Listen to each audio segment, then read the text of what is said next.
What's going on, world? Boss, I'm back, family. Got a great show for y'all tonight.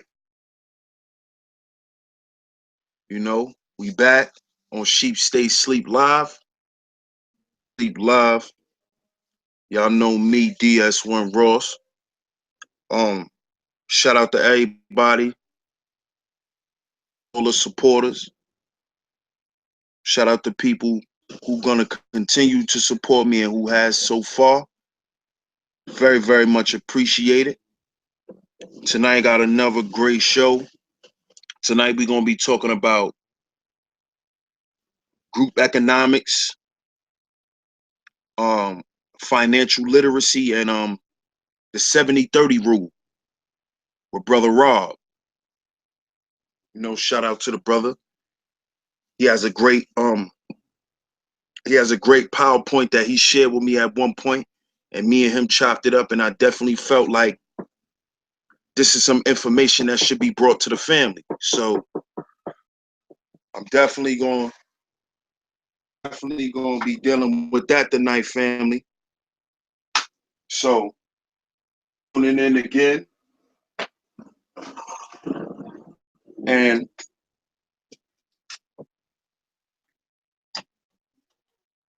we'll be with y'all in a second. Hold on just one quick second.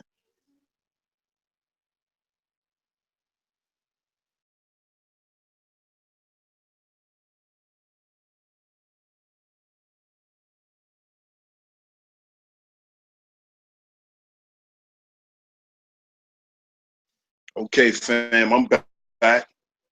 Like I said, I got Brother Rob with me tonight. Peace, Brother Rob. How you, bro? Man, I'm all good, D man, and I DS1, and I appreciate you allowing me to build with the family, man. I'm very humbled by the kind words you had gave me in my presentation. Um, so I'm ready, and Definitely. whenever we get a couple more people in the chat or whatever, we can start building. You know what I'm saying? So I'm more than ready. I'm over here bouncing off the walls, actually. You know what I'm saying? I'm really excited. Well, you know, group economics and financial literacy is very important, because I feel like that's something that generally Black people lack. We lack financial literacy. We lack on what we should do with our money. How should we spend our money? Spend out of pain, depression, suffering. A lot of us don't have conscious spending. And I can even say that, even with myself sometimes I could be erratic too. This is why I feel like this dissertation is going to be important tonight, family, because I'm going to break down strategically how we should be spending our money and how it will benefit us. The thing that we have to learn to do, family, is we have to learn analogies to things. We have to stop just going on a whim and doing stuff. We have to have actual methodologies and practical strategies that we can go about and do things effectively. That way, when we could do things, it can affect change in the right way. So I definitely think financial literacy is very, very important, especially today. I just got some news yesterday about, Trump is about to start cutting welfare soon. He's by next year, he's going to start cutting food stamps about 25%, and it's going to gradually be cut until it reach 25%. He's talking about getting rid of Section 8. What this have to do for us, family, is pissing or getting off the pot. Enough of the excuses. Is no more time for laying around. Hey, daddy, it's time for us to get up, and we gonna have to start start making things work. You know, kind of agree with Trump being the president because he's forcing black people to reunite. Because see, if black women begin to understand that white daddy not gonna take care of you no more, she won't be so quick to throw her man away. The black man understand that he can't run and get no assistance from white daddy at no point, you know, valuing women differently. So, you know, I'm starting to see that in a lot of ways, we're starting to be forced to deal with each other. We're starting to be forced to come back and love one another because that's the only way we're gonna survive, man. So on that, family, you know, shout out to brother Rob again. And get into your presentation, brother. We ready, bro. All right, all right. Well, one more time, man. I'm very humbled for having the opportunity to show what I have, and just to you know, give a little preface to what I'm about to show y'all. Right. At one point in time, I was a personal banker, and you know, I was out here in the garage. I'm about to because this is my little think tank, you know what I'm saying? I'm usually out here in the garage, but I'm gonna go in the crib and sit at my little desk that I got set up for myself so that I can really focus and get into this thing. Because I want everybody to know at one point in time, I've been in sales. I was in sales for about 15 years before I started working in education. And I left banking because I felt like the bank that I was working for and other banks, everybody is included in this. They take advantage of our financial ignorance. And you know, like I was telling the brother JT and Boss last night, that you know, I took a kind of revolutionary stand against against selling second mortgages. So for people who don't know what second mortgages are, you know, what it is say for instance, you bought a home and you know, the home cost $100,000, right? You then went ahead and bought down or paid on 50% of the principal. So you paid 50% of the loan back, which equals to about $50,000, and then they would give you a line of credit on the equity. You know, and that's a word that we definitely got to get familiar with, on the equity in your home. And so I would not sell it. You know, I would not sell it. And as a matter of fact, while I was in the bank, I would literally tell my boss, you know, the branch manager, no, ma'am, you know, we not selling that here. And I mean, people were literally about to sign the dotted line. And then I come over there and say, ma'am, don't do that. You know, and the reason why is because, you know, they didn't get themselves into some financial straits because of their desires not being in line with their goals. And literally, if somebody were to get a second mortgage on their home, you know, and don't have the financial backing to support a second mortgage, you know, they would lose their home if they couldn't pay their loan back. You know, so imagine somebody then went ahead and they didn't, you know, paid 50% of their loan back, and then they can't pay on the line of credit and then lose their house. So you know, I just couldn't do it, fam. And so I just want to show the people, you know, because you know, people be like, man, where's the proof? Where's the proof? Right? So let me show y'all real quick. I don't know if y'all can see that, right? But these are my numbers. Let me back up. Can y'all see that? DS1, can you see that? Can you see that, bro? Well, Yeah, anyway, yeah, I can okay, see, bro. I just good. asked the chat, could they see it? Okay, well, good. What you gonna see is all my numbers right there. Let me look at the first my loyalty points. You can see I'm over 100%. Those are people that come back, and then my business customers at 100%. And you can see I was doing numbers. Now, at the very bottom of this page, what you're gonna see is my deposits and the growth on those deposits. So you can see I was doing numbers, and I got a half of a percentage of commission on what I got on deposit with the bank. Not because you got direct deposit, but what you keep in the bank. And I was doing this on 119th and Halsted. If anybody know, on 119th and Halsted, that is the black community where we don't have a whole lot of credit and stuff like that, don't have a whole lot of good credit scores. So you can see I was doing numbers, and I pretty much quit because I wouldn't sell second mortgages to our people.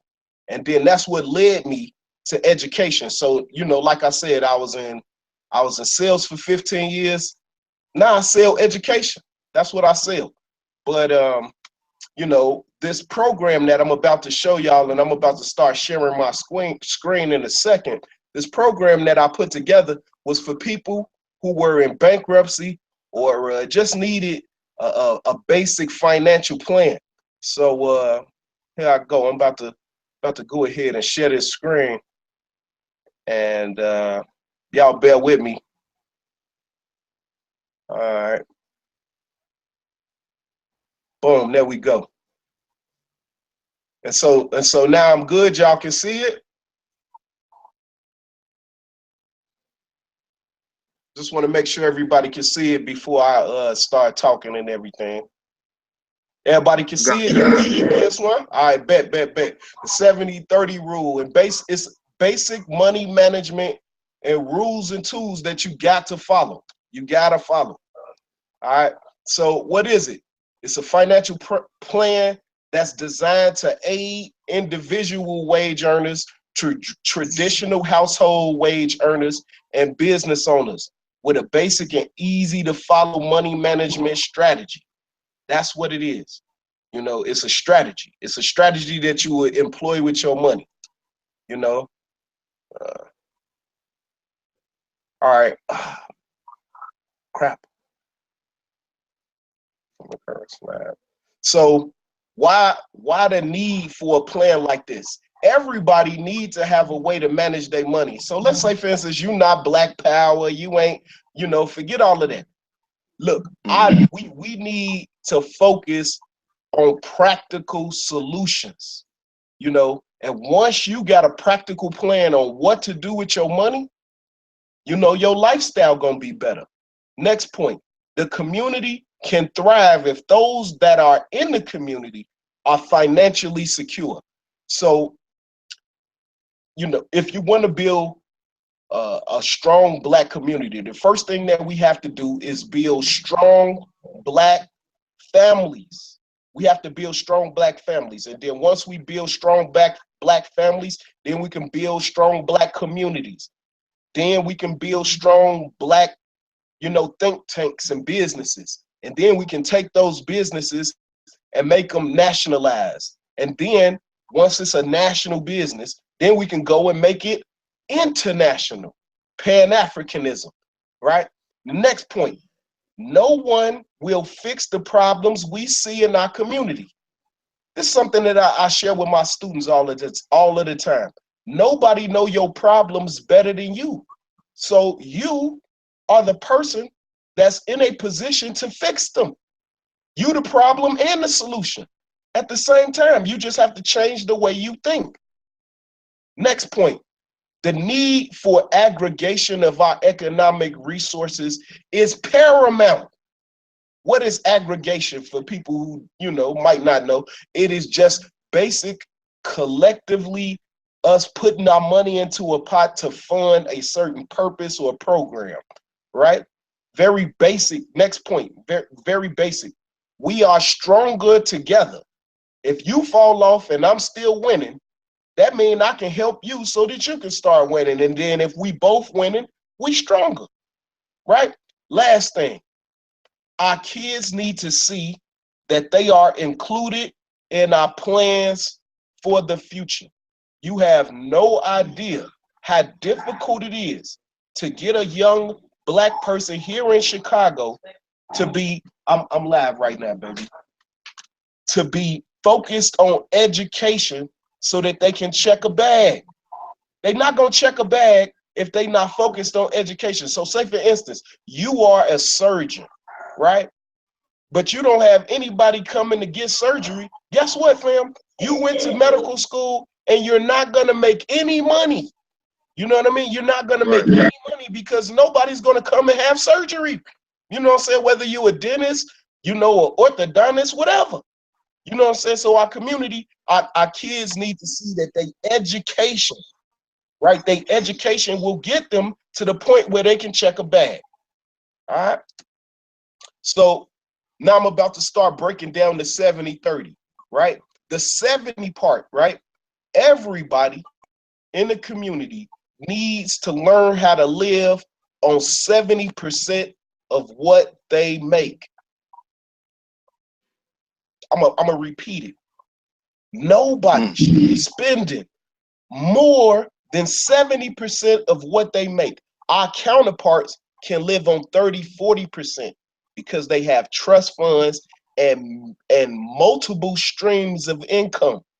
The brother Garfield speak on it all the time, having multiple streams of income. So let's say, for instance, you got a job. What if they fire you tomorrow? What are you going to do? You know, this plan kind of address that as I go along. All right. But when I say live on 70% of what you make, right? Your rent, your mortgage, your lights, your gas, your water, your cable, your groceries, your phone, your internet, shopping, haircuts, going to the hair salon, nails, your car note. And then this is the one thing that people leave out in terms of a bill. Kicking it is a bill. Kicking it is a bill. Now, people can get on YouTube and act all righteous and all of that kind of stuff, right? I know some of y'all got bottles at the crib. You know what I'm saying? I know you got good I know you got good Remy, XO, you know what I'm saying? $70 a bottle, Espolion, all kind of shit. You got it, right? That gotta be part of your bills. And so I put this in chat rooms all the time. Our desires, they must be in line with our goals. If you're talking about an economic revolution for the black community, there's no way we're going to do that if you must have every pair of Jordans. I need the 10s, 11s, and 12s. I'm going to get them this weekend. Well, hell, there go our money for our after-school program right there. You see, we got to learn how to live on 70% of what we make. And our desires have to be in line with our goals. Do you know that most of us, we download our desires? They download it now. You know, when you go into the store, you can't even help it. You just gonna go ahead and buy it off of impulse. You know, and that impulse shopping is destroying the black community. You know, it's destroying it. But let me keep moving. The next, you have to learn, and this is where we're about to chop up that 30%. The first 10%, you want to save it, and you want to save it religiously. You're going to do that every time you get paid. Look, it's a brother. His name is AC Green, and he got a radio show here in Chicago. What his plan is for everybody to save the first hour. So let's say, for instance, you make $15 an hour, right? Or $10 an hour, $8 an hour, whatever it is. The first hour of your job, that's what you save. You know, so that's his plan. You know what I'm saying? But overall, you need to be saving at the very least, at the minimum, 10% of whatever you make. A very basic economic rule is to have 3 months in reserve. So if you take those bills I was just talking about and you multiply that by 3, That should be your savings goal. All right. Some of us are older, some of us are younger. Retirement saving is essential, and it's never too early to start saving for retirement. If you 40 years old, you need to be putting away close to, close to, at least, if you ain't started saving for retirement, you need to be putting away about 10 bands a year. And then, adjust it with inflation. If you really believe that, these evil people that's down there in Congress, if you really believe that they gonna have Social Security around when we get up in age, you are fooling yourself. All right, there's many different types of savings accounts. You can get a 401k that's protected from taxes. IRAs, it's also protected from taxes. Money market accounts, this is a checking account that you have to have a certain balance in at all times, and that checking account will accrue interest. All right. CDs, I'm not talking about the CD you play in your car. I'm talking about commercial deposits. Those are going to be on deposit with a bank for a agreed period of time. They got 1 year CDs, 6 month CDs, 7 year CDs. It really depends on how much you can put away and it not hurt you. So that's how CDs can work for you. But I'm gonna move on to the next 10%. The next 10% needs to be invested in getting more money. Investing is something that is not taught in the Black community. It's just simply not taught. If I was to ask people in the chat if they know about a stock ticker that's doing really well, that's a conversation that we're not going to be able to have. All right. It's many things that you can invest in that can make money for you. Stocks, bonds, futures, mutual funds, real estate, insurance, business in our community. It's paramount. It's paramount that we invest in local owned Black businesses. And I'm going to explain as we continue to go. Right. But this is another form of investment. And I use this as an example of investing in your business. Let's say, for instance, you're a barber. If you're a barber, and you want to take 10% and invest in your business, you're going to get the best clippers that they have on the market. You're going to get nice aprons that, to throw over your clients to make sure that the hair don't get on it. And hell, I don't know, it got air conditioning under it or heat under it or something. Whatever you can do, you're going to get some flyers or some business cards to pass out to try to increase your business. You're going to get good smell goods. You're going to get lasers to put around their lining to make sure that you don't mess up. Whatever you can do to increase your visibility and your viability. Those are two things that you must do. Especially if you're a business owner, you must take a portion of that money and reinvest it back in the business. Some people put more, some people put less, but investing, you must do it. It's a principle. All right. And so now I'm about to go to this next one. And DS, this is where we gonna run into a little trouble because people gonna think that I'm crazy for saying this, right? Take 10% and give it away. Take 10% and give it away.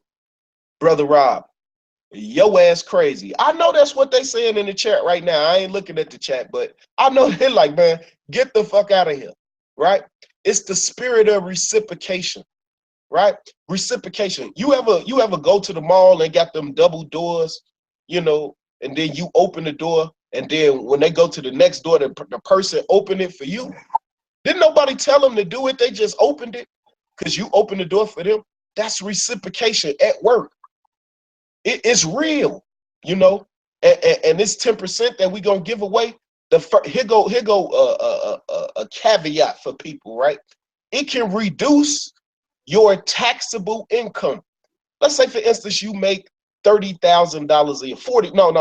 You make $40,000 a year, right? And you give away $4,000, right? Of that $40,000, and the government off the top They don't ask you for your permission. Off the top, they gonna probably take about $8,000 or so. So your taxable income, if you don't give away that $4,000 that I'm talking about, the taxable income that they're going to tax you on is $32,000.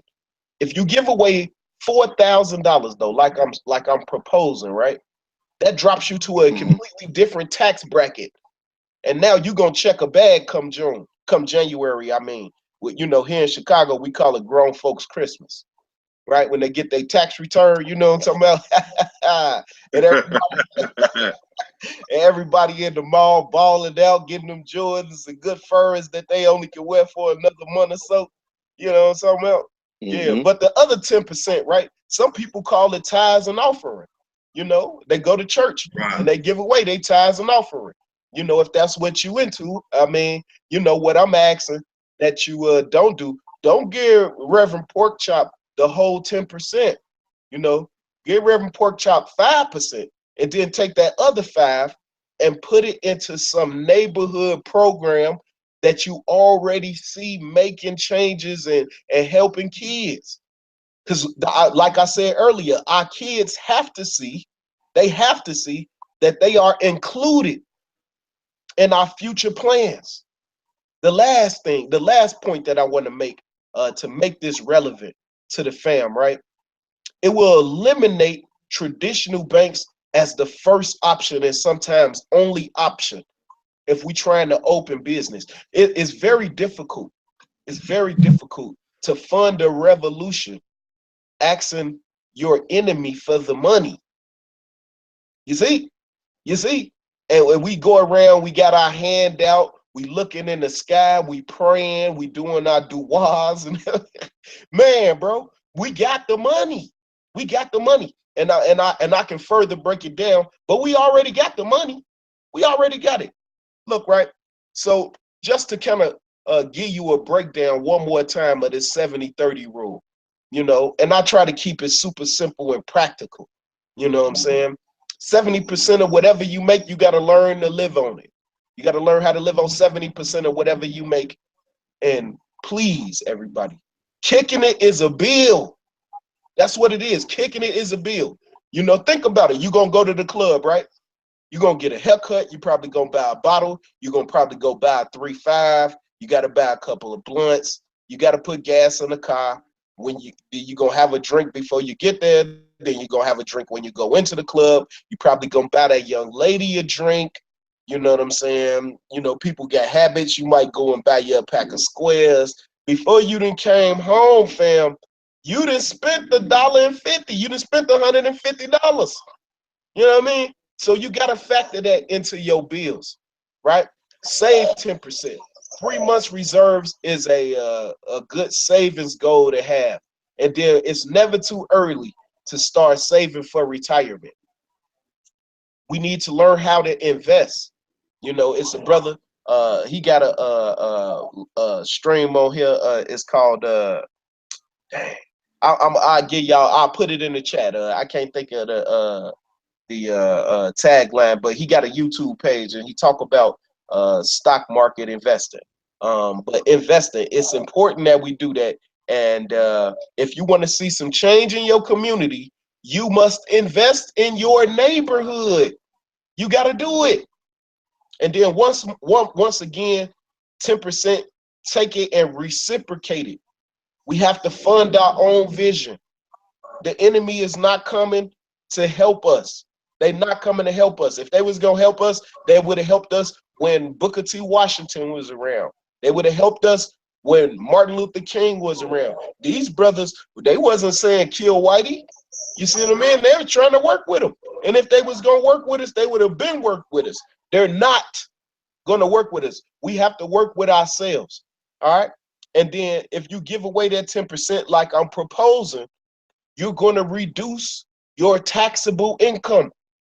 You're going to do it. You're going to do it. I got some other notes, but, you know, this concludes the presentation. Like I said, it's super practical. You know, it's something that everybody can walk away from remembering tonight. Learn how to live on 70% of what you make. Take 10%, save it. Take 10%, invest it. Take another 10% and reciprocate it in our communities. You know what I mean? Everybody don't have a 9 to 5. I got some brothers that that I work with this same rule, right? They don't have jobs and they're not business owners. You know what I mean? You know what I mean? And they trying to set up an IRA right now. You know what I'm saying? So I don't want to incriminate anybody, you know, by saying what I'm saying, but I'm hoping that people can read in between the lines. I work with anybody that need help. I will work with you. You know what I'm saying? So, you know, that concludes the presentation on the 70-30 rule. But then I got other information that I love to share with the family. And then, you know, I don't want to overtalk the show either. You know, so DS, if you want to, you know, hop in and, you know, play devil's advocate or take questions from the chat, you know, I'd be more than happy to defend this plan. And I feel like if we employ this plan, brother, we're gonna be able to fix our own problems, and it won't take long. It won't take long. I feel like in 18 months, if people that's participating in these live streams, just a small little group of us, if we just did this religiously, fam, I feel like we would be able in 18 months to be able to make a major move and open our own media outlets. You know what I mean? To where we can compete with a CNN or MSNBC or open up after school programs or help Q Butter, you know, out there in Brownsville, you know what I'm saying, get his thing going. But this concludes my presentation on the 70-30 rule. And my fault, let me get back to here so I can stop screen sharing so hard. But all right, so now I'm back live and back out here in the garage, back out here in the think tank. You know what I'm saying? So there I go, man. Salute, bro. Great information, man. Sent it to me and I took a look at it. I thought it was genius but it was to the point. Is I feel like a lot of our people are not used to a lot, you know. So put it. I love the way you made it short and sweet and to the point, but very heavy in information. I have to ask.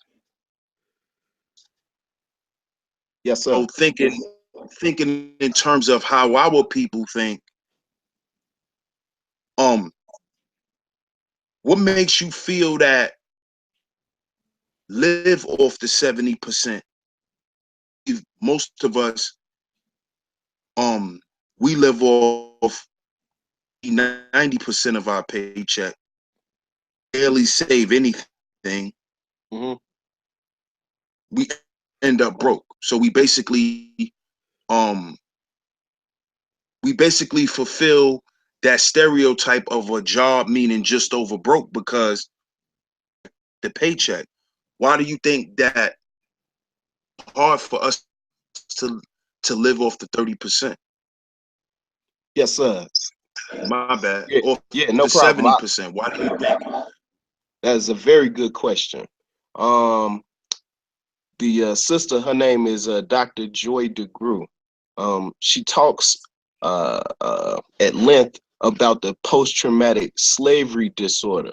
And if this doesn't apply to, you know, you per se or people in the chat, you know, all good, you know.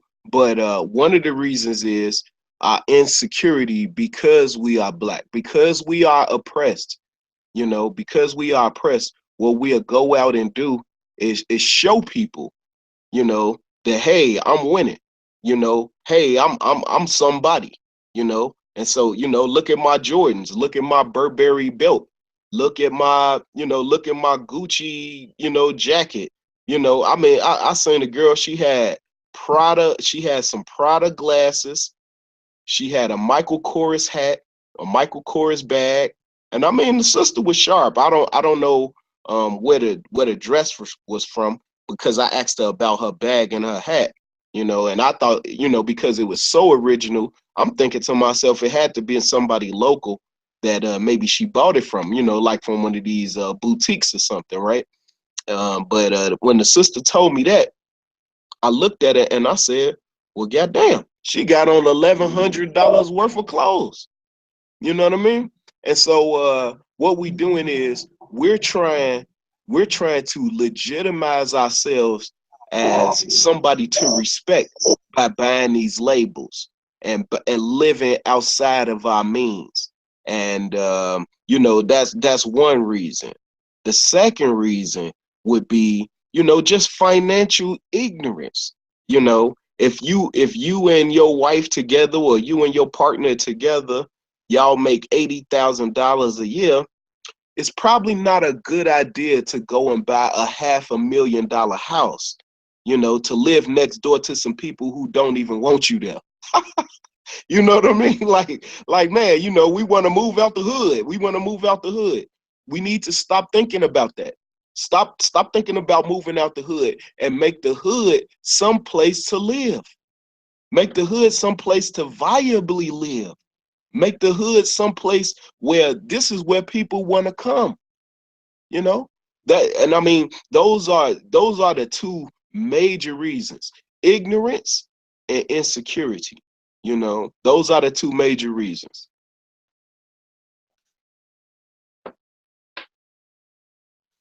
That's big, Mhm. because a lot of times I do feel like it's a thing of, once we get a check, live in the Hamptons and live in these gated communities, when we should all work to make our communities gated.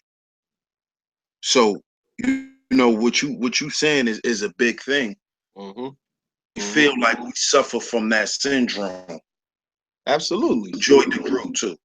I love that sister. Mm-hmm. Man, the sister has powerful information. I also feel like they also need to look at Frances Cress Westland's work on it. Marumbi and her work on it. All of those sisters are very powerful in that area in terms of our psychology. Dr. Amos Wilson as well. He speaks about it in a bunch of lectures, and then it's touched on in some of his work. But those sisters go all the way in, and so that's why I referenced them. Right. Mhm. Well, we got one question in the chat for you, bro. Yes, sir. A sister asked, um, do you know the difference between IRA, IRA? Yeah.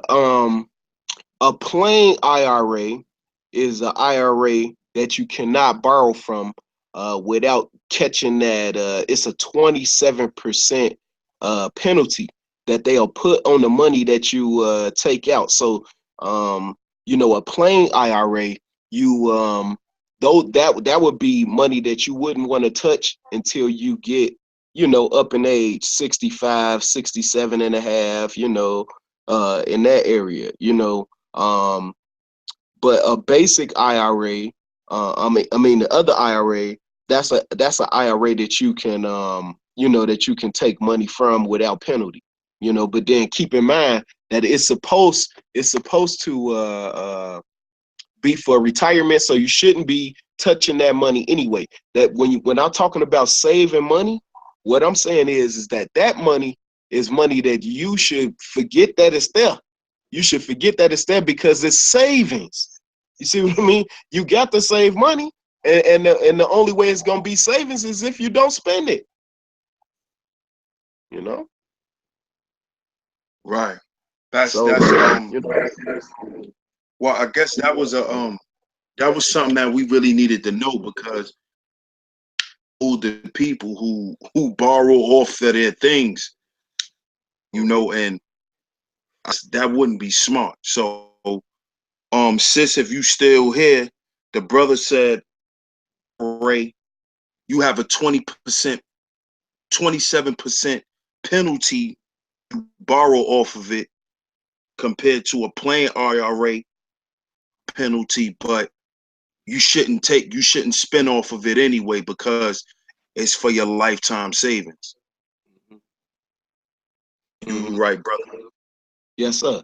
And you know, sometimes setting up mutual funds, like say for instance, you're a business owner, and you got employees and things of this nature, you know, setting up a 401k, sometimes it costs the business so much money that instead what they'll do is create a relationship with a bank and have it as an IRA, you know, and have it as an IRA. So, but an IRA, you don't need your employer to set it up for you. That's something that you can go in and set up yourself, you know. And then it's other savings accounts that people can look at, but an IRA is you know, the most basic one.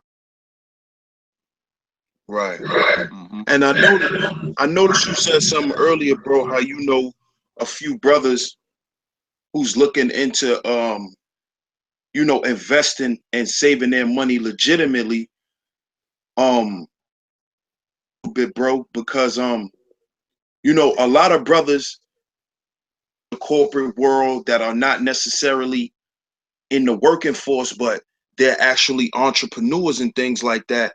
Mm-hmm. They're, they are,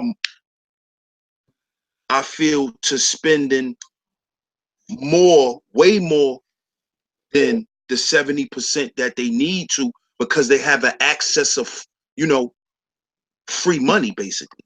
Exactly.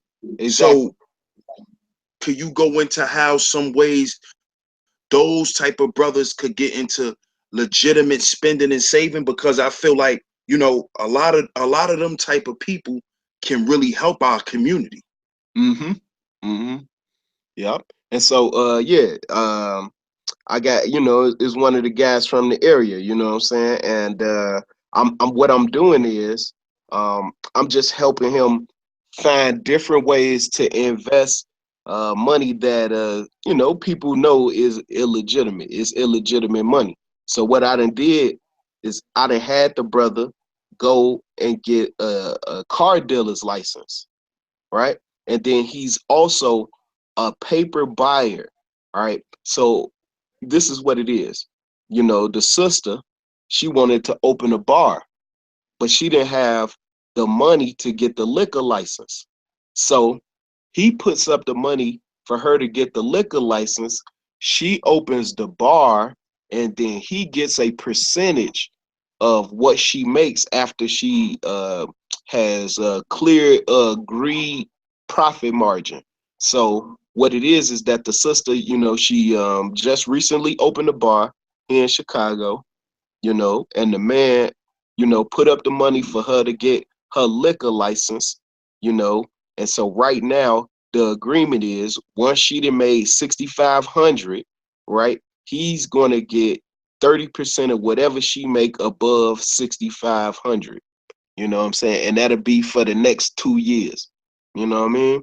And so, man, you know what I mean? She ain't got 10 bands to just pay that man back. She got employees and all of this kind of stuff, and she's still trying to grow the business, and she got to compete with all of these other bars and stuff. So that's just one way that our brothers that don't have you know, 9 to 5 jobs and might have you know, they foot out in the street, you know, so to speak. What they do is they become buyers for people who got legitimate businesses. You know what I mean? And I mean, you know, all of it is on the up and up. You know what I'm saying? The only thing is, you know, people just have to be willing to you know, work with a brother and it just gotta make sense to him. You know, it gotta make sense to him. Right. You Right. know. I'm talking in code, you know what I'm saying? But I mean, I'm hoping that everybody understand what I'm saying, you know what I mean? Because I don't want to put the Definitely. brother, yeah, Definitely. I don't want to put the brother business out there, you know?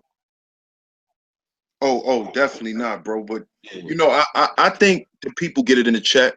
And I asked you, could you expound on that a little bit too? Because just being real, man, a lot of brothers that's even trying to take part in this quote unquote community, you know, they come from different backgrounds. So I just want to be real with the family, and because a lot of brothers I deal with, they not working people. So I understand that, but these brothers have good hearts and good intentions. So Right. I want brothers like us, brothers that have the information or have the resources to the information, because you a resource, brother.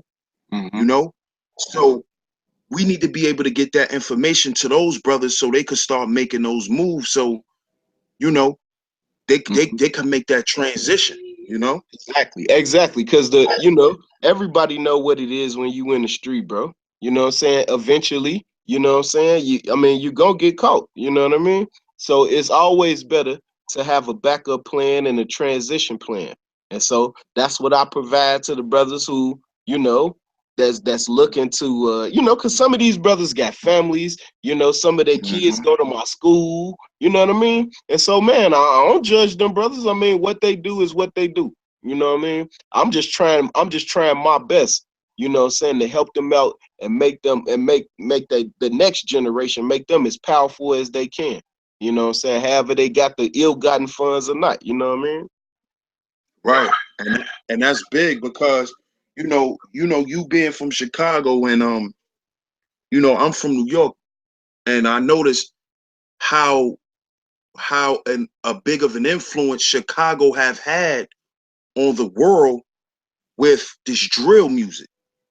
And I noticed that, you know, being that Chief Keef and all those guys and the people around those guys, being that they wasn't properly financially literate, they wasn't able to take drill music and not keep it for us, but to hone in the economics of it and make money off of it worldwide the way that the industry have taken drill music. They've taken drill music, and drill music is mixed with trap music. Now they mixing it with EDM. They creating new genres of music that started out in Chicago. And I No feel doubt. like, and my brother, shout out to my brother JT. He got a live stream on his channel. Everybody check it out. His channel is The Black Unknown. It's called Leasing Capital versus Mm-hmm. Having Capital. And I feel Mm-hmm. like that's what happened when we're not financially literate. We Mm-hmm. begin to lease our creations out to the world. And then the vultures come and they snatch ownership of it. No doubt. Because that sound that was created in Chicago, that shit took over the world, bro. We Yes. got brothers, we got young brothers right now, because I stay in tune with the youth. We got brothers in New York claiming they GDs now, claiming they Wow. black disciples, claiming they stones and four corner hustlers. Wow. And then to that music, bro. So, Right. and that's not the good part, but the good part about it is what come along with that culture. Music came along with it. So Mm-hmm. why are we leasing that out to the world? We supposed to own that. Right. Chief Keef and Dirk and them, they supposed to own that sound. King Louis supposed to own that sound. Whenever you hear it, whenever I love about Young Chop, because he basically owns that sound of what he did for Chief Keef. That's why he's so rich. Right. He Exactly. decided to own, you know, what what they basically created. Mm-hmm. So what you saying is big, bro, because I feel like the brothers who was around those brothers and they were street guys, actually literate to say, yo, listen, we gonna do this, we gotta invest in this. So now that Chief Keef and them is 25, going on 30 years old, they not 17, 18 no more, they not gonna be broke for the rest of their life. Because they still got time to be broke for the rest of their life. Right. That's why they was young, getting crumbs from leasing their capital, you know? Well, look, right, it's four aspects. It's four aspects to any business industry, right? Those four aspects are, in this order too: development, production, the marketing, and then the delivery of the product. You know what I mean? And what we have to do as a community is control all four areas simultaneously. We got to be able to walk and chew gum at the same time, you know? So we got to have control of the development, the production, the marketing, and the delivery. That's what Booker T. Washington was building. You know what I'm saying? Life got cut short. You know what I'm saying? That's what Marcus Garvey was building. Life got cut short. You know? Yeah, we can find, you know, it's funny. We can find problems in what they was doing. We can find problems in what they did wrong and be critical of them, you know, and all of that, right? But those brothers built nations. They built nations. And in order to build a nation, you got to have a strategy. Look, right? A goal without a plan is a wish. It's a wish. You know what I mean? Like I give my sons, both of them, they both talented athletes, you know what I'm saying? They take after they pops, you know what I mean? But both of them, right? They play baseball, man. They pretty good, right? And so I explained to them, you know, if they can afford to pay Alex Rodriguez $200 million, how much fucking money do you think they making? You see, we have to learn how to control it from top to bottom. It's called vertical. It's called vertical business marketing. You know, I mean vertical building for business. You know, and what you do is you create a market and then you create sub markets under that. You know what I mean? So producers, marketers, promoters, investors, manufacturers, farmers, media, construction, retailers, distribution, service, transportation, high technology, the food industry, finance, banking, real estate. Those are all areas of high growth. All we have to do is get ahead of the curve and collect the money. That's pretty much what you got to do. That's what you got to do. You got to get ahead of the curve and you got to collect the money. You got to check the bag. That's the most important thing. Check the bag, right? How you gonna check the bag if you're not developing the bag? How you gonna check the bag if you're not producing the bag? How can you control, you know, who gonna actually shop with you if you're not controlling the marketing? And then after a motherfucker done spent their money with you, if you're not controlling the distribution, got control over how long it take to get to their front door, if you can't guarantee it, you're going to fail in business. You're going to fail. That's just hard truth. That's just hard truth. And then I got a litany of things. This is something that I used to share with my business owners. I got a litany of items that the family need to take a look at, especially if they striving to open a business or striving to be a business owner, right? Here, let me flip to it. Look, right?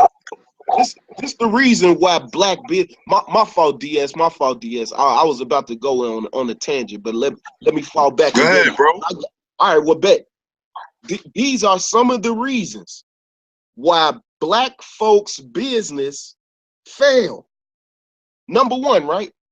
We don't have a backup plan. If you go into business, you have to have a backup plan. You know, that's number one. Number two, right? You got to carry yourself now like you a business owner. You got to walk in with some dignity. Why would somebody respect you if you don't respect yourself enough to show up to work with your pants up? You know what I'm saying? To show up to work not high. You know what I'm saying? You can't be running your business and you high as hell. You know, what can I what can I do for you? That's unprofessional. You see what I mean? Next point, right? Right? You gotta always be looking to expand your business. You can't be sitting back, counting money and patting yourself on the back. Don't you realize your competitors see what you doing? He see that you checking the bag. And so now he's going to prepare himself to try to compete with you. So if you're not thinking about expanding your business, eventually you're going to fail, right? Next point, you got to constantly update your technology. You got to constantly do it. If you selling VHS tapes and this man live streaming, your business is going to fail. That's just the example, but you know what I mean? It's a crude example, but you see what I'm saying? You can't be on VHS and he on live streams. That it's impossible for you to compete with him. It's impossible, right? Next point. This is so important, especially for people that got brick and mortar businesses, or you got a social business. You dealing with the public. Number one problem. This is a huge problem, right? Poor listening skills. Poor listening skills. Sometimes your customers will tell you exactly what they want and what they need, and you sitting around complaining about people complaining.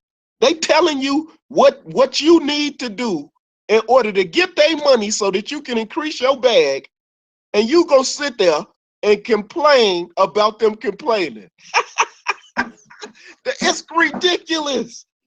So many business owners, they used to be sitting across from me, and I'm just shaking my head at them.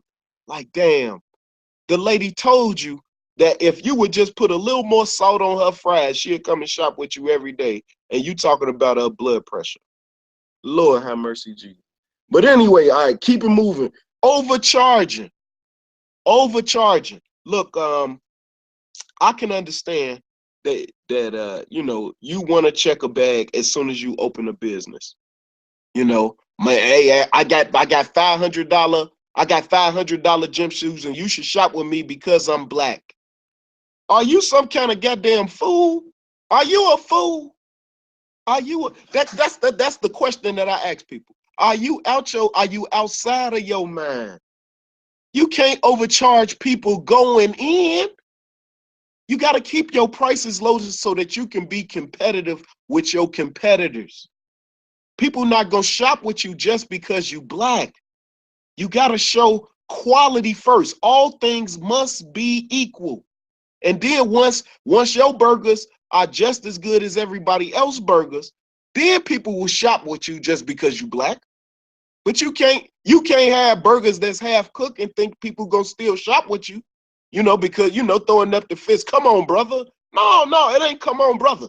It's cook them burgers to perfection so that people will have confidence in shopping with you. Right? Next point. Oh man. You must keep your politics and religion to yourself. Whoa. Keep your politics. You're operating a business. That's what it is. It's a transaction. Don't be trying to preach to the brother and he trying to spend money with you. Just don't do it. It's a bad business practice. Keep your politics and your religion to yourself. Not at your business. That's not the place for you to be on your bully pulpit. You should be as humble as you can when people spending money with you, because they had to go and take some shit from a motherfucking probably asshole to get them couple of dollars to spend with you. You should be in a very humble position and not on no bully pulpit, you know, trying to hit people over the head with your politics and your religion, right? Next thing, and I kind of hinted on this point. There are no shortcuts. There are no shortcuts. McDonald's can give you one napkin. They're national. They're international, right? But if you in the hood, you got to get them people some napkins, fam. You know what I'm saying? You got to get them a fork, fam. If they done came and shop with you, at least have a plastic fork to give them to eat their food, you know, for restaurant owners, you know. If they done came to shop with you, please don't have them walk out of your business with the product in their hand. And then it would be advertising for you if you were just smart enough to put your business name on the bag. It hurt, man. It hurts sometimes when people try to justify their inappropriate behavior. You know, it hurts sometimes. For people who have brick and mortar businesses, or if you have a social business, you're doing presentations in people's homes, or you know, at venues and things of this nature. Cleanliness is of the utmost importance. It is. There's no getting around it. Okay? You know, that day you probably need to stay in the shower a couple of more minutes. You know what I'm saying? You probably need to have all the smell goods and shea butter that you could possibly have. You only get one chance to make a good impression. You need to be as perfect as you can. The first time all the tables need to be clean. All the chairs need to be clean. All the garbage need to be dumped. And if it's full, don't be pointing fingers. Go dump the goddamn garbage. Why would they come back and shop with you and you don't even want to sweep up the front, you know, the lobby? You don't want to clean the plates. Cleanliness is of the utmost importance. Now, brother, yes, sir. I gotta play devil advocate real quick with that. Nah, no doubt. Now, I agree. We definitely should keep our establishment clean. But what about the people who say, well, we shop with the Arabs, and when we walk in their store, they smell like a goddamn farm resort. You know, and we go into these stink ass Arab stores all the time. We go into the Chinese restaurant and they not even eating the shit that they cook for us, but we shop with them. So, you know, why do we have to be so cleanly and give all this extra stuff when they don't do it and they still in business? What do you say to the people who say that, bro? All right. What I will say to that is, yes, sir. That is a degree of social engineering that has led people to believe or justify that they don't truly hate themselves. They have justified in their mind, you know, they have the ability to accept less and they're perfectly okay with it. There's no way I'm going to buy a burger from a man that smell like he been hooping. And I mean, that's just my personal preference. You know, there's no way that I'm going to shop with somebody who does not have the common sense and decency to present themselves as a business owner. The only thing that I will allow in terms of people outside of our community to make money in our community, the bulletproof glass, you know, that's okay because it's a safety concern, right?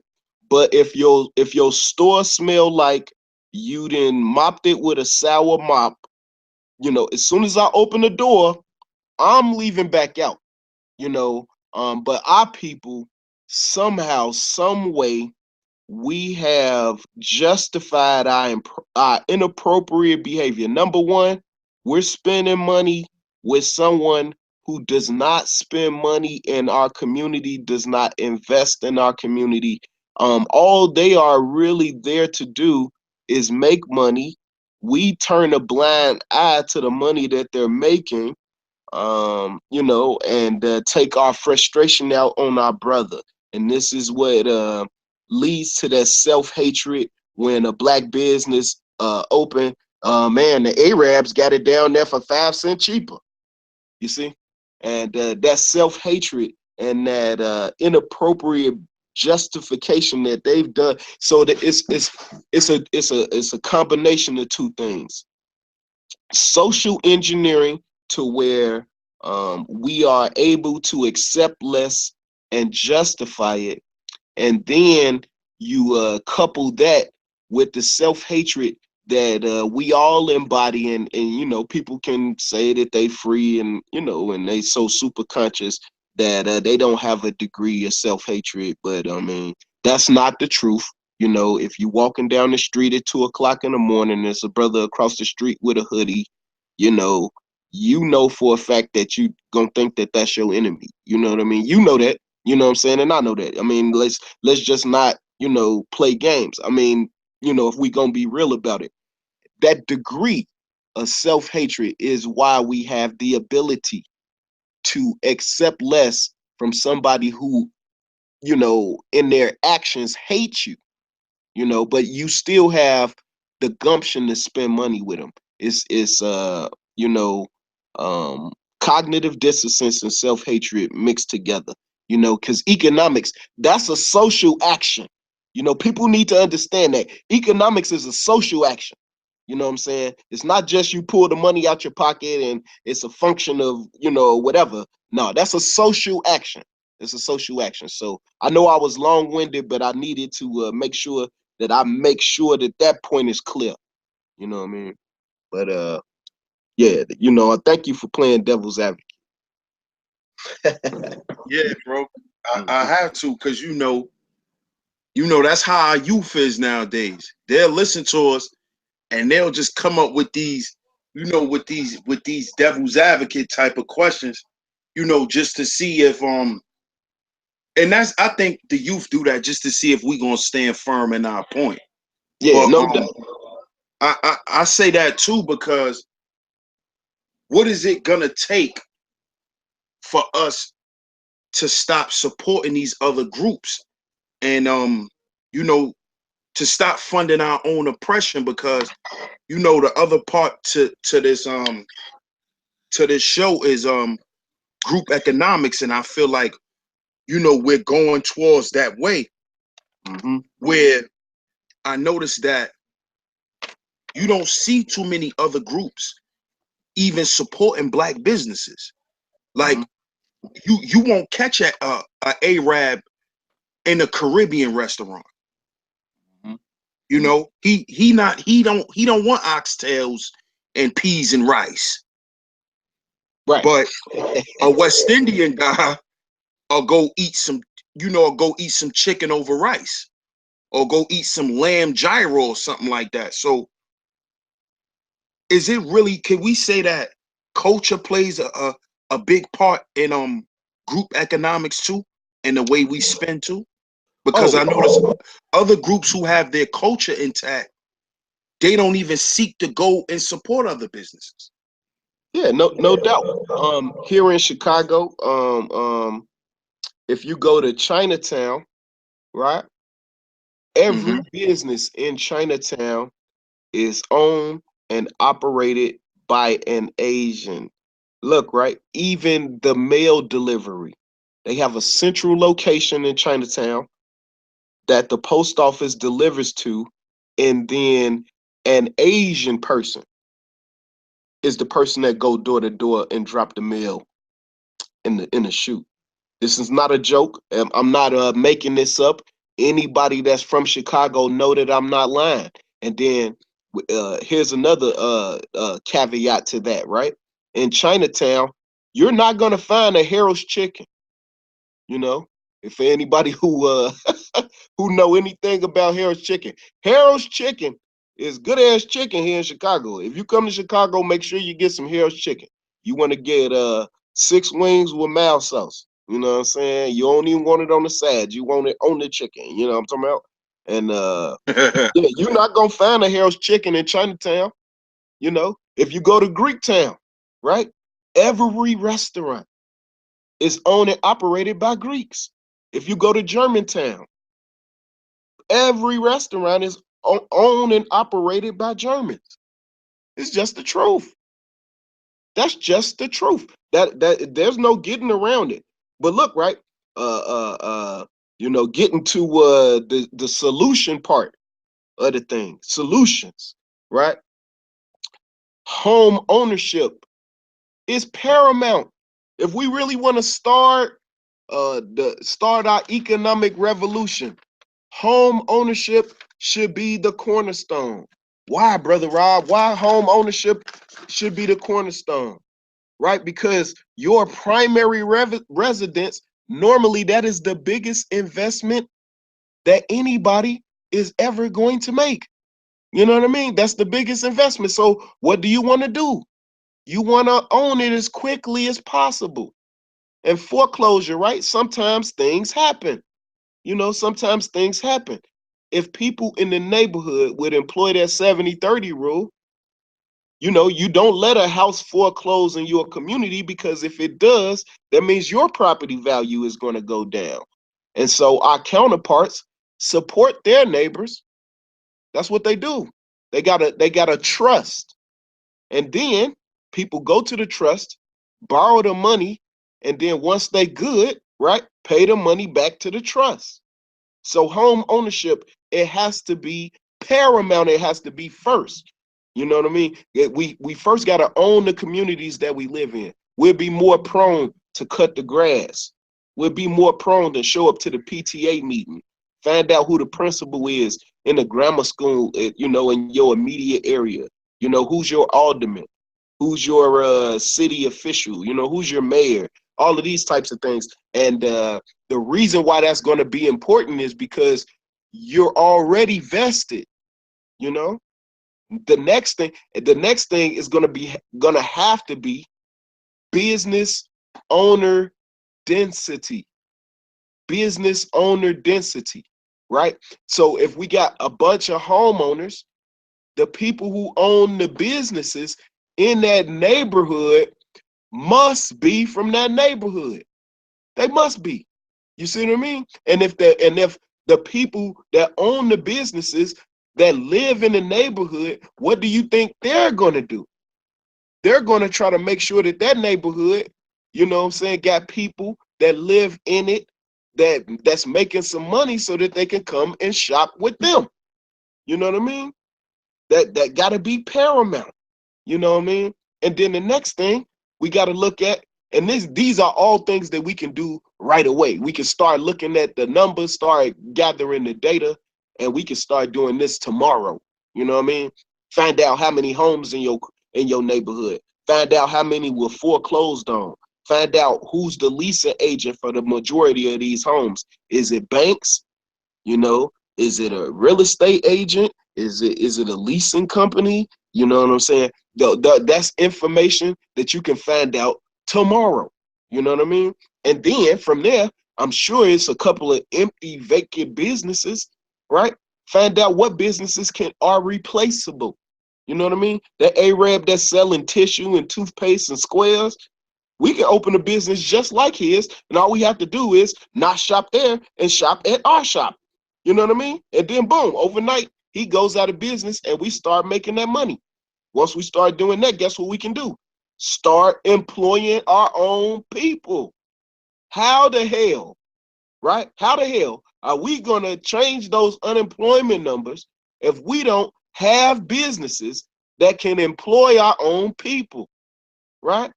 And if that's the case, right, if we're going to have some businesses, right, that can employ our own people, guess what? Somebody in the community got to make a whole lot of money. And we can't be jealous of them. Oh, Somebody got to be winning, and we can't be jealous of them because they winning. Somebody had to win to be able to employ somebody else. That's our problem. We start counting each other money. We start counting each other money. Man, fuck them, man. They getting all the money. We can't think like that. I believe in the abundance principle, brother. You know what I mean? I believe in the abundance principle. Wendy's making money selling burgers, Burger King, White Castles, McDonald's, all of them making money selling all the same thing. So I think we could do that too. You know what I'm saying? And move right into their space, still make money. You know what I'm saying? Because of the abundance principle. You know, but you know, let me fall back. Those were just two major points. You know what I'm saying? But the other thing we need to look at too is insurance. You know what I'm saying? There's many different types of insurance programs that you can get into, insurance programs that you can borrow money from, because eventually everybody know that you're gonna die. You know, everybody know that you're gonna die. So you might as well leave your family with that income that you can't make no more once you're gone. That's why you invest in the insurance policy. That's why you would invest in it. You know, you're replacing the income that you're not gonna make anymore once you're gone. You know, so those are just 3 points that I definitely wanted to bring out. And just to review one more time, home ownership, it got to be paramount.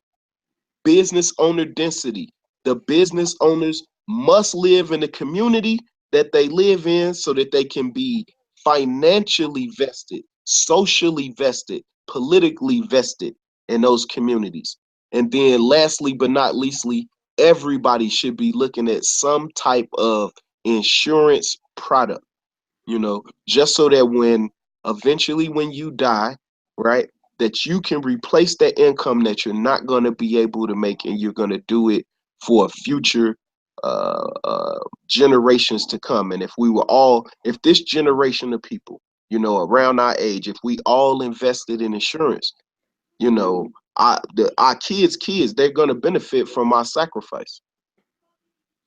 Definitely, definitely, bro. And I agree with everything you said, man. And one thing that you said a little while ago that I noticed you was talking about, you know, opening up trust. And one thing I noticed is that a lot of things that we lack, you know, between us as a community is the things that affect us business wise. Like Black people don't have a lot of trust funds because we don't trust each other. Exactly. That's the basis of it. If I don't trust you with my money, or you don't trust me with your money, how do we all, how does the trust run without trust, basically? Exactly. And I feel like we don't appreciate each other. That's a business term. Mm-hmm.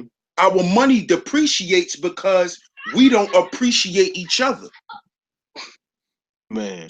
So it's interesting how the things that we lack between each other, as far as dealing with communication, is the same things that's killing us financially, which in turn is destroying our community.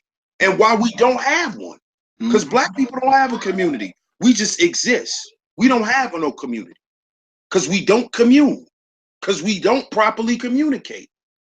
So it's interesting, bro, you know, just having this great conversation with you, man, and touching on these topics, man. We getting down to a lot of great things, man. And I feel like if we really want this stuff to work, we have to begin to appreciate each other more. That's when our money will start to grow, because we appreciate each other. We have to begin to trust each other. We always like to talk about banks being crooked, but if we letting other people hold our money because you don't trust your aunt, then I mean, come on. Exactly, bro. I mean, I wholeheartedly agree. And I never thought of it like that. You know what I'm saying? The reason we don't have no trust is because we don't trust each other. And the reason our money don't appreciate is because we don't appreciate each other. Wow. Yeah. Facts, bro. It's just You know? interesting, man, how business, because I hear everybody saying family is business, marriage is business. But now I'm starting to understand why. Because the intangibles is what create the tangible things. If you don't have basic respect in a relationship, nobody's going to respect each other. So nobody's going to respect each other finances, and nobody's going to respect each other's decisions. All those things affect us business wise. It affects us in society. So now I'm really just from us having this conversation, bro, I'm really starting to understand why people say those things, because I hear a lot of people saying it, but they can't really, quantify it. It's just rhetoric for some people. Mm-hmm. But now I'm starting to understand and connect it and understand why people say that. And those are the things why. Because the basic things of having a family is the basics you need for building a business. Right. And I mean that's why I started my bill on families. You know, Mhm. uh if we don't have families, we can't build communities. And if we can't build communities, we can't build power structures. If we don't build power structures, we'll never be respected politically or economically or socially, you know. And the reason why I bring up politics, black folks always saying, man, I don't get involved in politics. You are involved in politics whether you like it or not, you Mhm. know? And politics is the business of spending your tax money. Mm. I'll repeat it. Politics, the business of spending your tax money. And if we don't have any politicians that we can hold accountable and responsible for bringing resources back to our communities, we're going to continue to start from square one. These are some facts. Black income is up, but black wealth is down. How is this possible? Right? Because Burberry fucking $300 belts. Right. Right. Because we going around driving in 745s when we really supposed to be in a Camry. You know, at the end of the day, our desires have to get in line with our goals. Here, this is some research that I did. I'm just looking at this note I took, right? In the 1940s and in the 1950s, black people had a larger percentage of net worth, but we was making less money.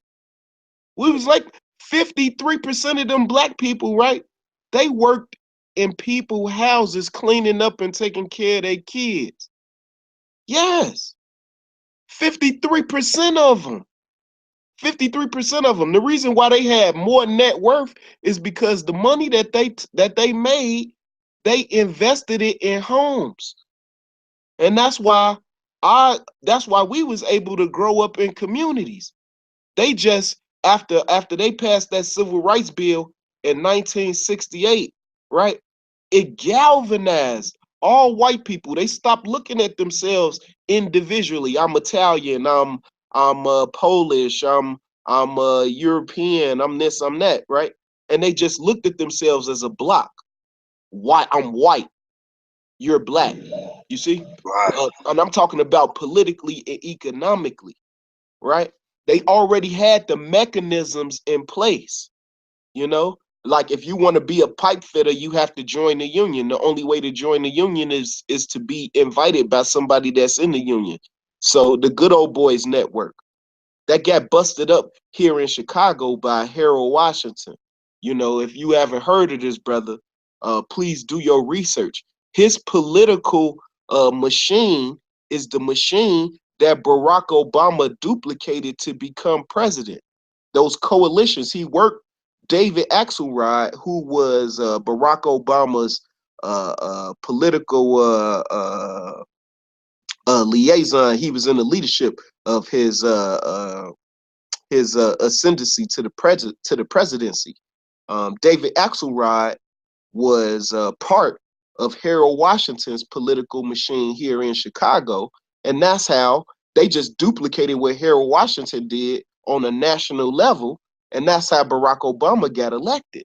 But I know I'm diverting, but the most important thing that I'm trying to get people to see, right, is that our current reality, as it is now economically, right, was a function of social engineering by white people saying that we got too much too fast in 1968. All you got to do is look at the prison population from 1968 to now. You know what I'm saying? They dropped the drug. Dr. Williams, that wrote The Destruction of the Black Civilization, Chancellor Williams. He talks about that meeting that they had. They dropped heroin. Heroin was too strong. They came back with cocaine. Cocaine wasn't spreading fast enough. They came back with crack. Boom. You know what I'm saying? And then on top of that, they moved the manufacturing out of the city, and then all of a sudden, crime exploded. What did we do? We created millions of jobs because we started selling weed and crack to each other and killing each other. What types of jobs am I talking about? More police, more lawyers, more judges, more correctional officers, more liaisons in the school, more schools. You know what I mean? You see what I mean? And then the political spending that they did. You know what I mean? To create this atmosphere that we living in now. You know, so all we have to do is stop looking at it like Europeans and start looking at it through our African eyes. And we got to open our eyes. You know, if you follow the money and follow what I'm saying politically, you'll see why we in the economic position that we're in right now. You know, they never meant to let us in. Oh, kumbaya. Yeah, you can ride in the front of the bus. That didn't cost their ass a dime. You can stay at our hotel. That made them money. You see what I mean? When integration happened, all black business suffered nationwide overnight. The Negro League shut down because of integration. You know what I'm saying? Look, right, we got to be prejudiced with our money. That's all we got to do. Be prejudiced with our money. Change our thinking and our reality change overnight. You know? But I just wanted to get that out. My fault, B. I know I was long-winded. Nah, you good, bro, because we need to understand the issue in depth. That's the problem. A lot of us, we don't understand the issue in depth. A lot of us look at the surface. So, I love the way when you go in and you explain things, bro. But what you were saying is absolutely, the truth, because black people like to say, I don't like to be political, but there's politics in everything in life. Yes, sir.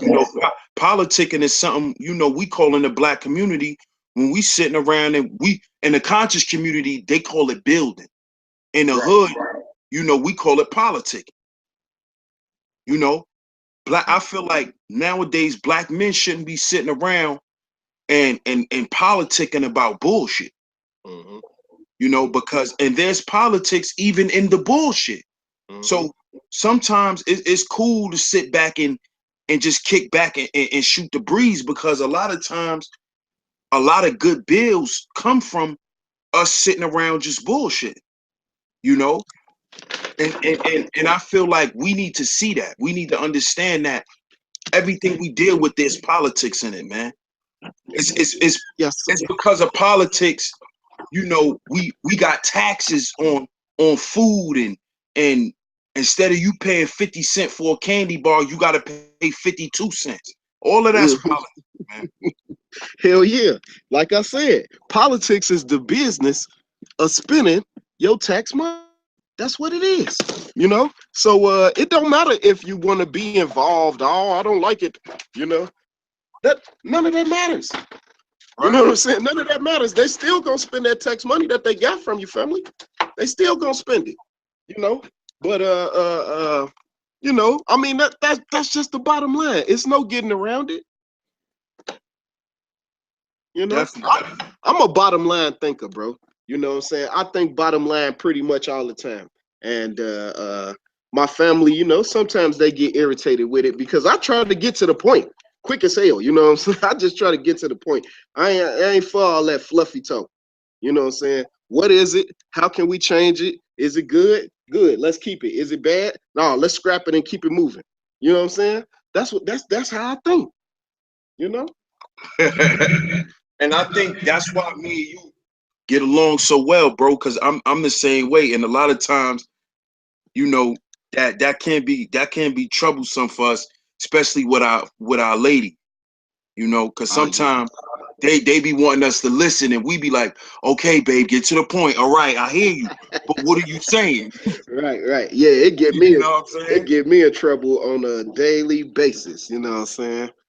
It get me in trouble on a daily basis, man. But but man, look, man, you know, at the end of the day, fam, I don't got all of the answers. And this 70-30 rule that I'm promoting to the family tonight, you know, it's just a framework. We can continue to add on to it.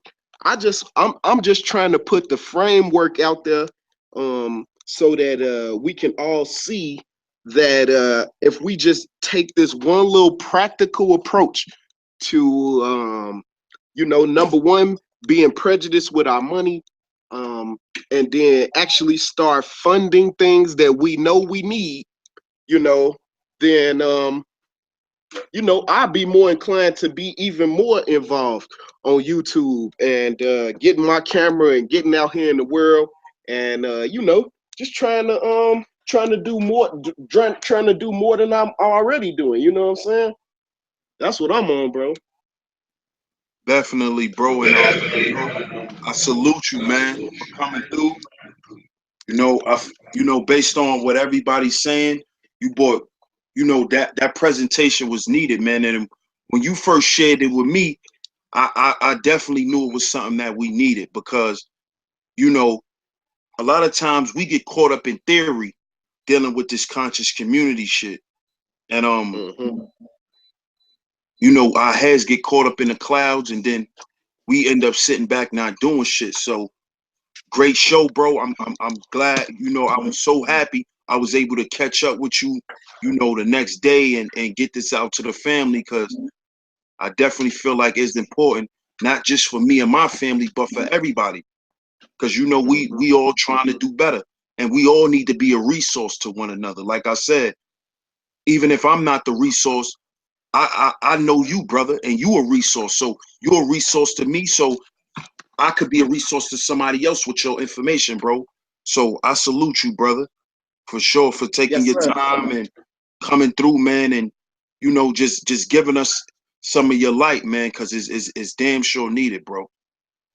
Yes, sir. Well, look, man, I again, man, I'm so appreciative that you gave me a chance to get it all the way out. You know, I had shared the premise and the idea with you know, a couple of other platforms, and I wasn't really able to build on it. But now it's out there in cyberspace, fam. You know what I'm saying? And so everybody know where I stand at and what I'm on. And you know, and then I just tried to quantify it and prove it to people that this ain't something I'm just pulling out my ass. Um, you know, I do the research and I'm quite versed in the area, and I love to build with brothers on the topic, you know, in the future because I mean, you know, we didn't get a chance to cover everything, but like I said, it's a you know, it's a building, a stepping stone, I say, you know. Definitely, bro. And I definitely feel like you did your part, bro. And I feel like now what other brothers and sisters could do is just add on. And you could bring your expertise, and you always welcome here, bro, and you could always come back and you could share your thoughts. But I definitely feel like people should add on, and we could start going into other aspects, because financial, like I said, financial literacy is that's we're in dire straits when it comes to that. So we definitely have to get down to that. Definitely. Yeah, Especially with absolutely. Donald Trump being the president and he's shutting shit down. So if we don't become business savvy and financially inclined, man, we gonna be really living in the woods and really living off grid, like people like to say. You know what I'm saying? Because we gonna be Right, homeless, and right, that's not what we want, because the government ain't we not gonna be able to run the white daddy no more. Because even white daddy, packing his shit up and moving on. You know. mm-hmm. Yeah, man. And for people who live here in the state of Illinois, and people talking about, I ain't into politics and economics, man. Me and mine's. Our governor this is going on 2 years now with no state budget. He down there sitting on $500 million that's supposed to go to Chicago public schools, you know, and people talking about some my plan won't work. Well, hell, the governor who you elected, his plan ain't working too good either. You know what I'm saying? So I mean, if we not gonna draw together as a family now, I'm not trying to save everybody, man. I mean, like I said, I'll be willing to build with the people who want to build. You know what I mean? And then from there, we'll take it from there. You know what I'm saying? I'm willing to build with the people who want to build, man. I feel really good about the conversation we had tonight, man. And once again, brother, thank you for allowing me to go in. No doubt, brother. No doubt. And we definitely gonna have some more future shows, and going into financial literacy, because like Ty Brown just said in the chat, this could be an ongoing subject. So salute to you again, bro. I know you want to get some rest. Got work tomorrow. Salute to everybody in the Yes, chat. sir. Salute to everybody who came through and showed some support. Anybody who came through in the middle of our bill, make sure y'all go back and y'all listen to it. Make sure y'all check out Brother Rob's 70/30 plan. It's very, very powerful, y'all. So make sure y'all go back, get that plan, get y'all pens and y'all papers out. This is one of them shows where we gotta take notes, family, because this is something that it can't be missed and it can't go over our heads. So, like I said, shout out to you again, brother. Shout out to everybody that came through. I'm your host, DS1 Ross. You just tuned in to Sheep Stay Sleep Live. Make sure y'all subscribe to Brother Rob. Make sure y'all subscribe to everybody in the chat. Make sure y'all subscribe here, DS1 Alliance. Hit the bell for the future notifications. Till next time, family, y'all have a good night. Y'all have a great day at work tomorrow. Peace. Peace to you, Brother Rob. Peace to you and your foundation, brother. Yes, sir. Peace to you, brother. Thank you, brother. No doubt. Peace. All right, peace.